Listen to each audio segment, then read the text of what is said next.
Sumainyo ang kapayapaan. Hallelujah. Ang araw na ito ay napakahalaga sa bawat pagtulog ninyo, pagtugon sa panawagan ng Diyos. Ito ay isang himala na tanggap ninyo. Hallelujah. Hallelujah. Hallelujah. Sa inyong mga buhay. Hallelujah. Ibig ng Diyos na kayo'y Hallelujah. Hallelujah lang, may. Hallelujah. masanay sa mga mabubuting bagay. Hallelujah. At ito naman ang inyong ibahagi sa kapwa-tao Hallelujah. at sa sanglibutan. Hallelujah. Hallelujah. Kaya't aking mga anak, Hallelujah. mahirap man kung minsan ang inyong pinagdaraanan. Subalit sa pamamagitan ng aking salita, doon kayo lumalakas at tumatibay. Higit ang inyong pananalig at pananampalataya sa Diyos. Hallelujah. Walang takot na hinaharap ninyo at tinatanggap ang mga pinahintulutan ng mga pagsubok upang mapatutuhanan ninyo at may pagsigawan sa sanglibutan ito. Ang Diyos na buhay na ang inyong tinatawag at pinagilid sa pamamagitan ng inyong mga kapwa. Hindi ninyo pinagsasawaan o pinanghihinawaan. Dahil ito, hindi lamang mga tungkulin ninyo, bagkus ito ang ipinalaga sa buhay ng Diyos.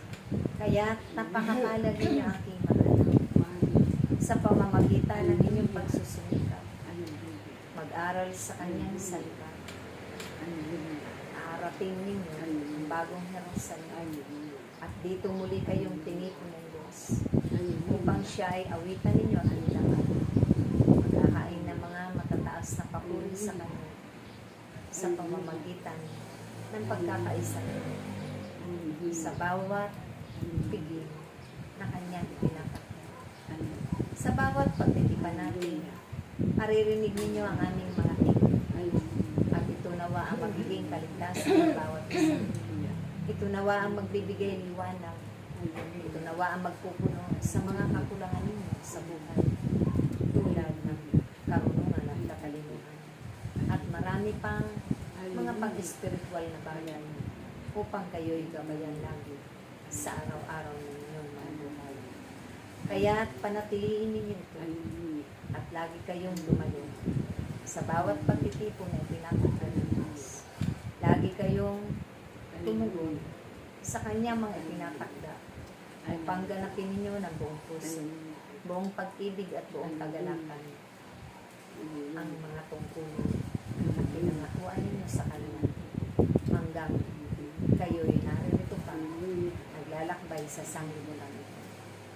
Naway aking mga anak, ipanalangin nyo rin ang mga trahedya, ang mga salot ng paparating upang hindi ito maranasan ninyo sa inyong bayan, sa inyong bansa, na buong pagkakaisa at buong pagtutulungan magpakailanman.